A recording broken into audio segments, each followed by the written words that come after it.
book lovers, it is G-Swizz here, and book haul!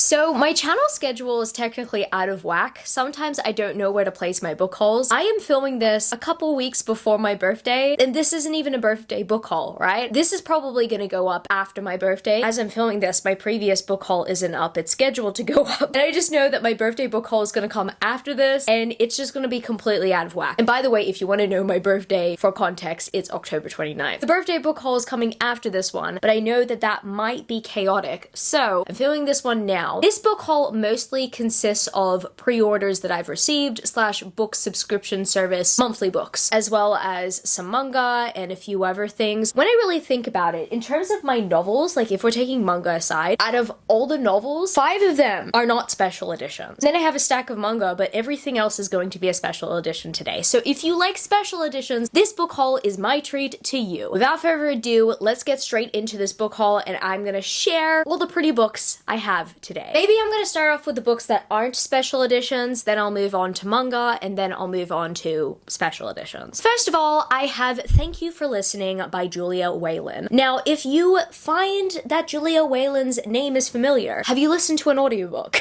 Because she's narrated many. She is a very famous audiobook narrator, very much notorious for reading Taylor Jenkins Reid's books, also the Charlotte Holmes series. I'm pretty sure she's narrated a lot more that I've read. I think the Conspiracy of Us trilogy was also narrated by Julia Whelan. She's narrated a lot. And the funny thing is, she has written a romance novel about an audiobook narrator. And I find that very fascinating. And also, I'm a big fan of her narration. So I figured I might just be a fan of her written works, considering that she's read a lot of the books that I love. So maybe she's drawn some inspiration from those. We will see. Also, Camilo purchased this book for me, and I'm so thankful that he did. Like, when he asked me what book I wanted, I instantly wanted this one. As soon as I knew that it was coming out, I knew I wanted to purchase it, and when I finally saw it in a bookstore, I just had to have it. Once again, thanks to my husband for giving me this book, because I am so looking forward to reading it. And speaking of books that I'm so looking forward to, yes, I got some more contemporaries. I've got some books from LMAs. So first of all, we have To Love Jason Thorne, and then we have To Hate Adam Connor. I have heard great things about these two books in particular. I think out of all of LMA's books so far, To Love Jason Thorne and Marriage for One, those two are the ones I hear the most things about. However, I hear the most wholesome things about Jason Thorne. I mean, To Love Jason Thorne, this one seems more wholesome than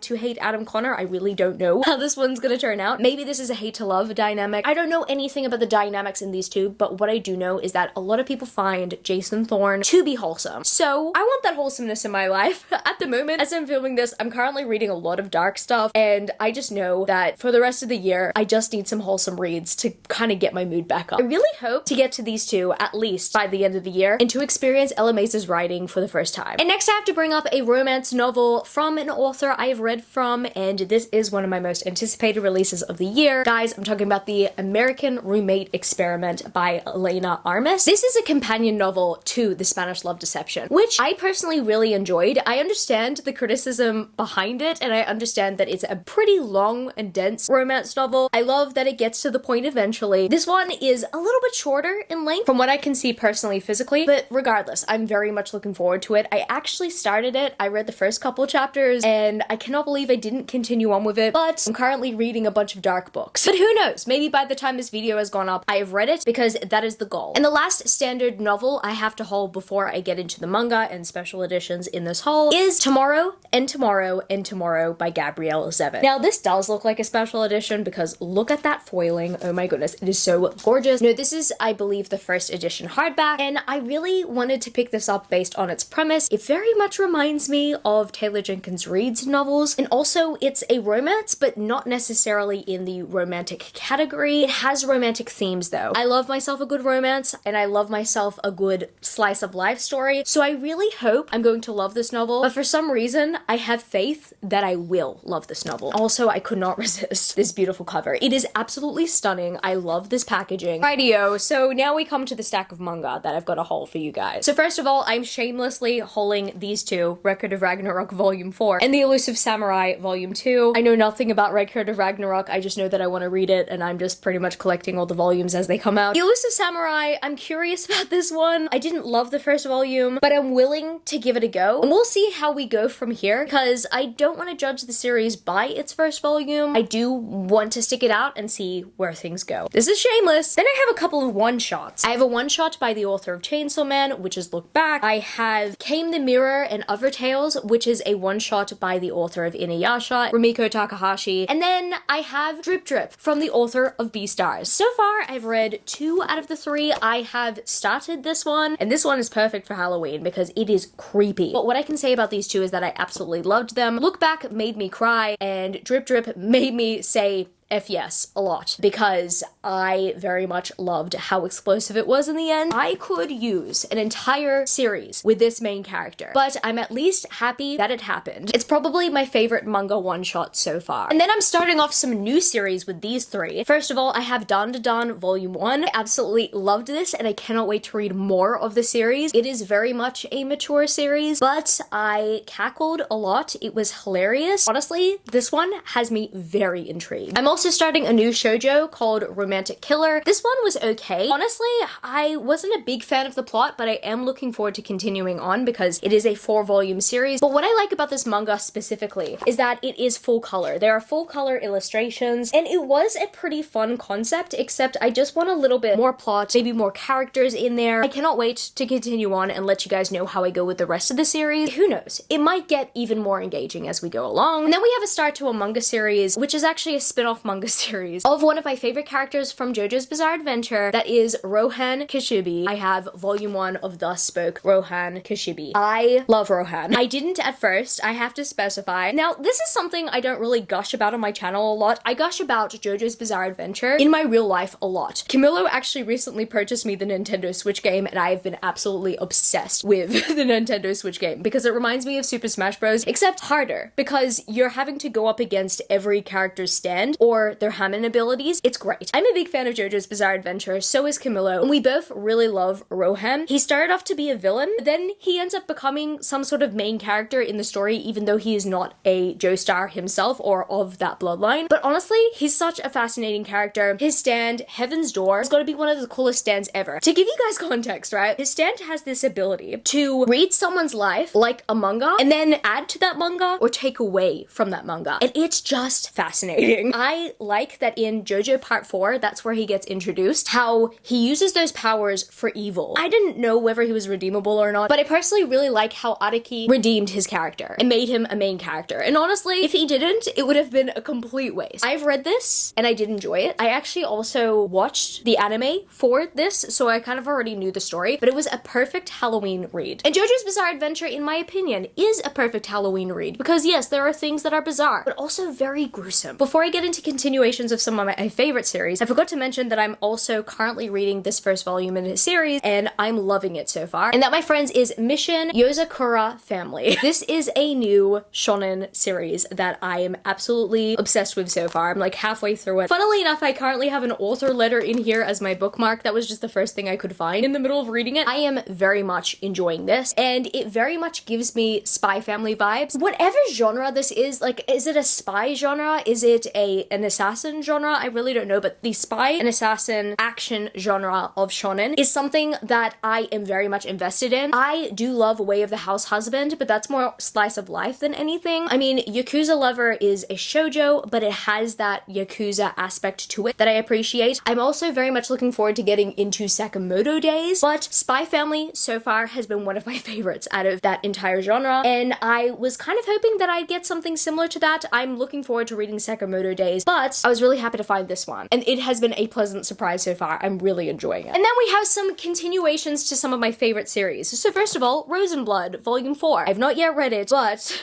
I will have a fun time when I do. And speaking of Spy Family Volume 8, loved this one. This one was so good, and it was full of yore. And that is probably the highlight of it. Then once again, Yakuza Lover, I did mention it, I absolutely love this series, and I have caught up to the series. I'm nervous as to where the series is gonna go though. Crazy Food Truck Volume 2, I love the series. Once again, I'm very nervous about the direction considering that cliffhanger. Ghost Reaper Girl Volume 2. I have not yet read this volume, but I'm very much looking forward to because I loved Volume 1. And then finally, Beastars Volume 20. This was rough, man. And now that we've made it through manga, let's move on to special edition novels. And I think I'm gonna categorize these. I think I'm gonna start off with my one and only Waterstones edition for this haul today. And that, my friends, is the Waterstone special edition of The Dragon's Promise by Elizabeth Lim. I have read this book. I did enjoy it. I didn't love it as much as Six Crimson Cranes though, but I mean, I really appreciate the aesthetics, and I mean, look at that. That is absolutely gorgeous. I really love the color. I mean, just this entire packaging, like even the spine there is absolutely pretty. I really appreciated this duology when I read it, and I'm very much pleased to add this to my collection. Maybe next I will move on to the Arcane Society. I've only received 2 books from them in this last period, and they're both from the same series by K.F. Breen, and I believe the series is called The Demigods of San Francisco, the first book being Sin and Chocolate, and the second book being Sin and Magic. This is a 6-book series, and they are planning to do add-ons later. I'm very much looking forward to the rest of the books, and the reason why they didn't sell them straight away is because the artist of these covers wasn't available to do the rest of the series straight away. So they're planning to sell at a later date, and I'm very much looking forward to them. These pages, they are so gorgeous, and to think that there's going to be a 6-book series with all of them matching, it's just incredible. I have loved the quality of the Arcane Society books that I've received so far. This is the second renewal I've received from them. I only so far have the 4 Horsemen hardbacks from them as well. I am thinking of renewing for May Sage. I did skip Olivia Wildenstein's because I personally did not like the design. I mean, designs are subjective, but I'm very much looking forward to their December and January renewal. Next, we move on to Fabled. So I received my very first Fabled Nights book pick of the month, and that, my friends, is Kingdom of Villains by Ella Fields. So I've heard of Ella Fields before. However, so far I've never read a book by Ella Fields. I'm hoping to change that, and maybe Kingdom of Villains might be the first book I read from them. If not, it's probably going to be The Savage and the Swan or something like that. I was looking forward to that book initially, but I'm very much pleased with my special edition of Kingdom of Villains. I really like the stenciled edges here. They're pretty cool. I'm not too sure if you guys can see that. My ring light does not do them justice. I'm not a big fan of the end pages. However,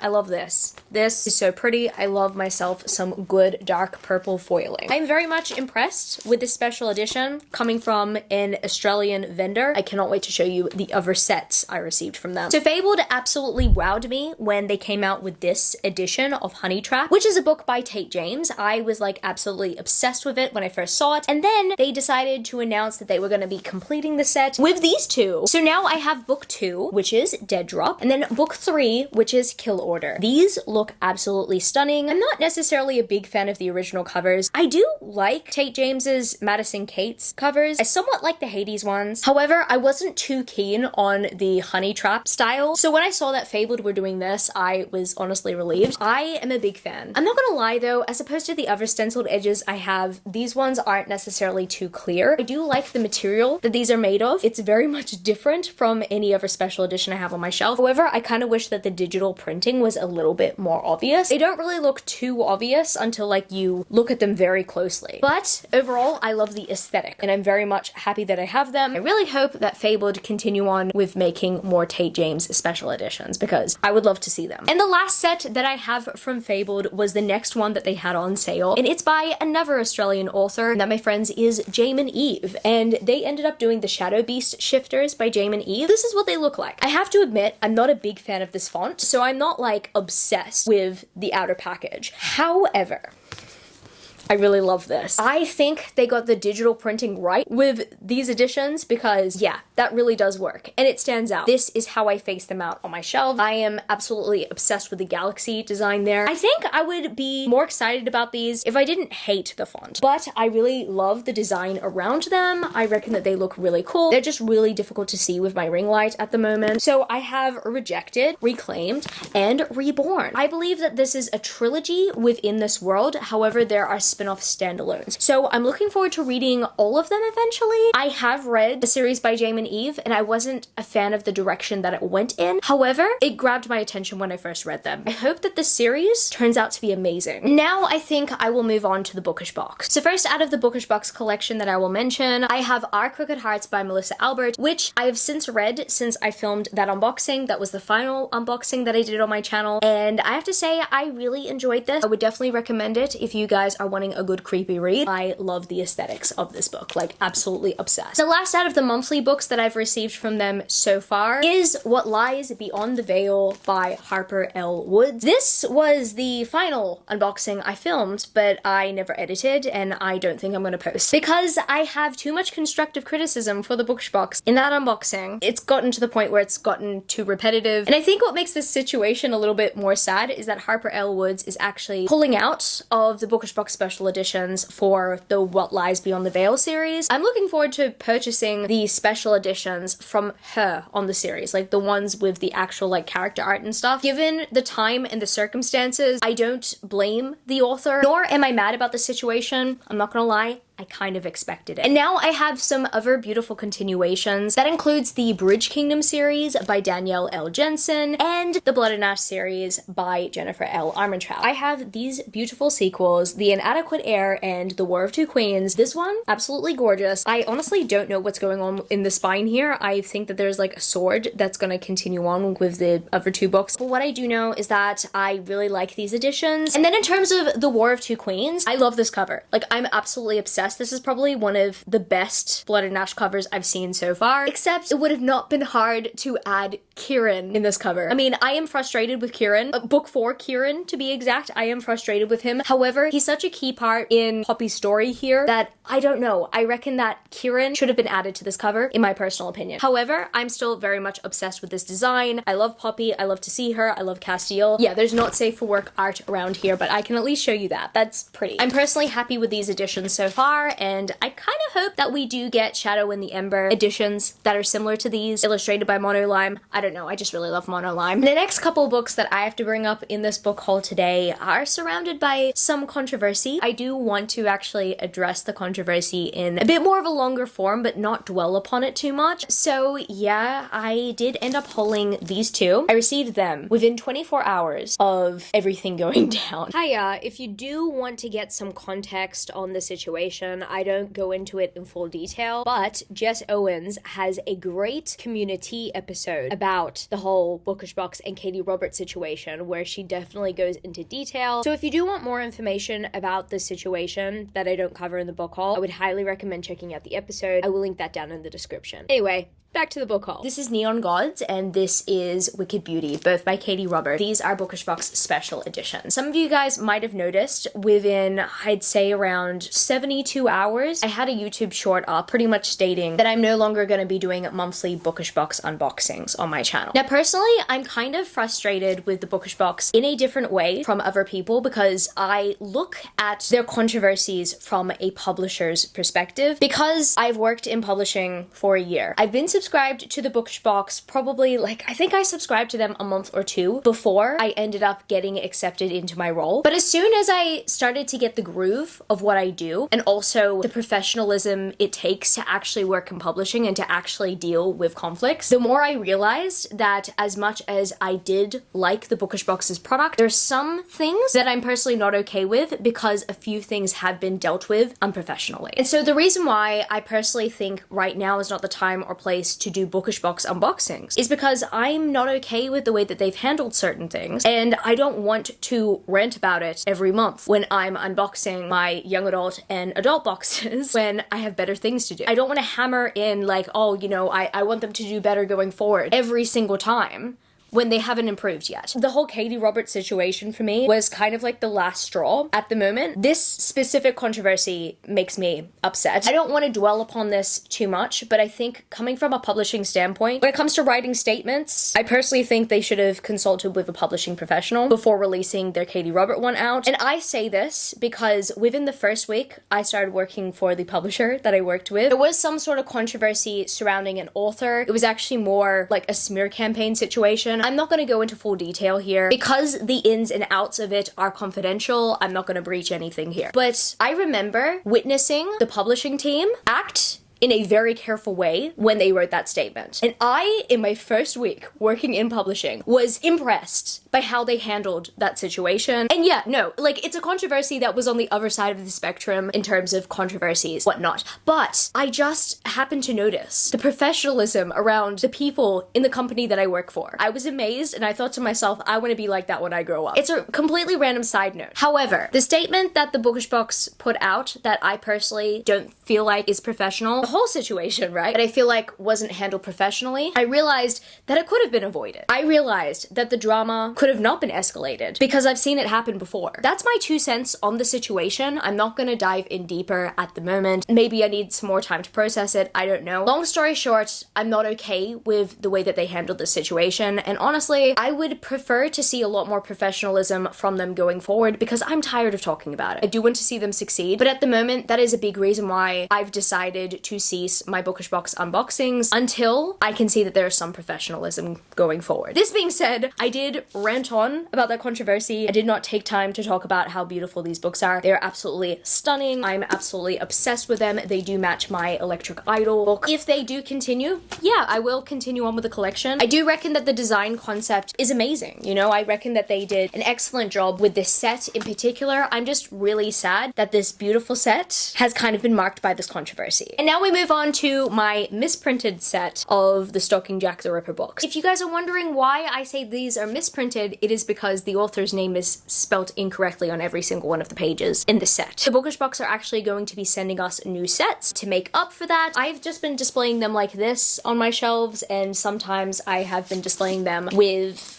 the dust jacket art, like reverse dust jacket art with the characters on them. Also, I might display them naked at one point. That would actually be really cool. I just want to figure out how my shelves would look with 2 sets, and I have read this series, and I did quite enjoy the series, and I do like the aesthetics of the set. So we have Stalking Jack the Ripper here, we have Hunting Prince Dracula, Escaping from Houdini, and then finally we have Capturing the Devil. I reckon that this was a delightful series. It's not my favorite series by Carrie Maniscalco. However, it was very interesting to see her write in a completely different genre as opposed to Kingdom of the Wicked. I really love Kingdom of the Wicked. That is one of my favorite series now. Whereas this series, it's a good series, but it's not one of my favorites. However, I very much appreciate that I have the set because I will treasure it forever. And the final Bookish box pre-order that turned up within this period is the Diviners series set by Libba Bray. As I'm filming this, I'm currently reading the series. And what I have to say is, yeah, Libba is right. Don't read the series when it's dark because it's shocking, but I'm very much enjoying it so far. I am obsessed with this set, very much so. I've actually never displayed it this way. I always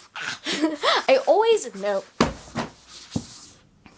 Not good. I always display it on the eye side. I just really like how that looks. This set is very presentable. I have no complaints here, but I think my one and only complaint was definitely waiting for book 2 for a while. I mean, I'm just really happy I finally have them all. I mean, these are just gorgeous, and they definitely suit the aesthetic of the series. I'm like trying to hold these all up. They're just really heavy books because they're very chunky. I'm really happy that I finally got into this series because I initially thought I was never going to read the Diviners because of how scary it is. And like, you know what? It is scary, but I'm trying something new, and I'm happy that I'm trying a new thing because these books, they're gorgeous, but also they're really good. And next, I move on to Faecrate. This is my first ever purchase from Faecrate, and I'm so delighted that my first ever purchase from Faecrate is a series that I absolutely adore. I saw that they were selling these, and they ended up selling out very quickly. I'm really happy that I jumped on it. I have the Wraith Kings special edition box set from Faecrate, and I am obsessed. When I first got these, I squealed. I'm not necessarily a big fan of how long I had to wait to receive these. However, the wait was worth it because these books are gorgeous. I mean, look at these two. First of all, we have Radiance, which is book 1, and then we have Eidolon, which is book 2. I love this art so much. In my personal opinion, this art is just absolutely stunning. You know, the original cover art is okay. I'm obsessed with how beautiful this is. And then the pages are holographic. This is so pretty. Then underneath the dust jacket, we have some really cool silhouettes silhouette. It says Prince of Night here, and that is some more fan art of the two main characters. It is dark in this lighting, however, when you look closely,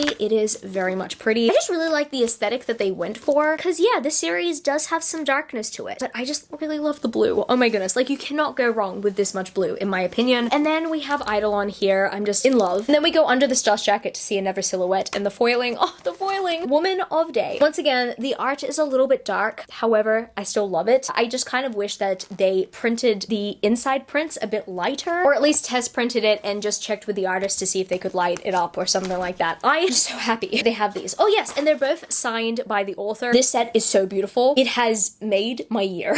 And on top of that, the series is so wholesome. So like, I can't be mad. I mean, as much as I really do wish that they kind of like stuck to their shipping deadline, receiving this set still made me the happiest woman on earth. And finally, we move on to Fairyloot. So I don't have much for Fairyloot, I only have monthly book picks. So first of all, I'll go through Fairyloot Adult. The first book pick in this period being Babel by R.F. Kuang. This has been interesting, right? I had a conversation with my friend about how to pronounce Babel. She pronounces it as Babel. I pronounce it as Babel. The reason why I pronounce it as Babel is because I associate the word Babel with the term babbling. And also, I believe my parents used to read The Tower of Babel to me when I was younger, when we did Bible reading. That was a thing. So I heard the term Babel thrown at me many times. That is why I say the term Babel. However, some people say the term Babel.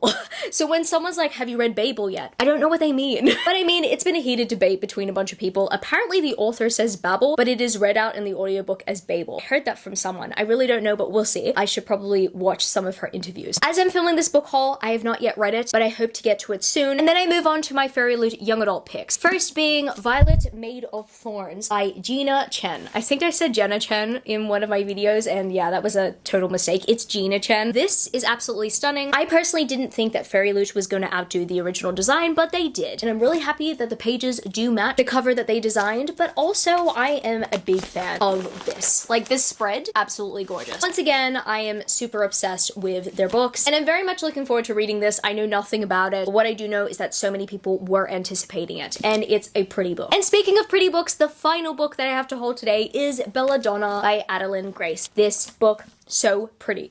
Yeah, just majority of the books in this haul are pretty. I just have no coherent thoughts, unfortunately. I really love the stenciling here. The monolime art gets me every time. Just this entire packaging is absolutely gorgeous. This design has gotten me hyped up for a book that I chose not to hype myself up for, and I think I chose not to hype myself up for Belladonna because I was afraid I was gonna spend money and go wild with this release. But you know what? I have the Fairyloot exclusive edition anyway. So you know, there's no point in holding back the hype now. I cannot wait to get to this one. For some reason, it very much gives me Kingdom of the Wicked vibes, and I think that's why I'm very much looking forward to it. And also, just like any stories about death, I know that's terrible. Like, death as a character, not the actual concept of death. I think after reading the Four Horsemen series, I'm just so much more fascinated in characters that associate themselves with death or the power of death. It's exciting for me personally. I'm looking forward to Belladonna. Hopefully, I will love it just as much as everyone else is at the moment. So I guess that's gonna be it for this video today, book lovers. If you happen to stay to the end of the video, leave me the book stack emoji because we do that for book hauls. And if you happen to enjoy this video, don't forget to give it a thumbs up and subscribe to my channel if you haven't yet already joined the amazing community of book lovers. And also, I have social medias. @GSwizzleBooks on Twitter and Instagram, and I'm also Goodreads. That's www.goodreads.com/gswizzle. And finally, I'm at TikTok. @GSwizzle on TikTok if you want to follow me there for some bookish content. I love you, book lovers, and I will see you later.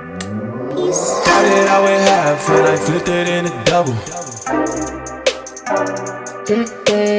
How did I weigh half and I flipped it in a double?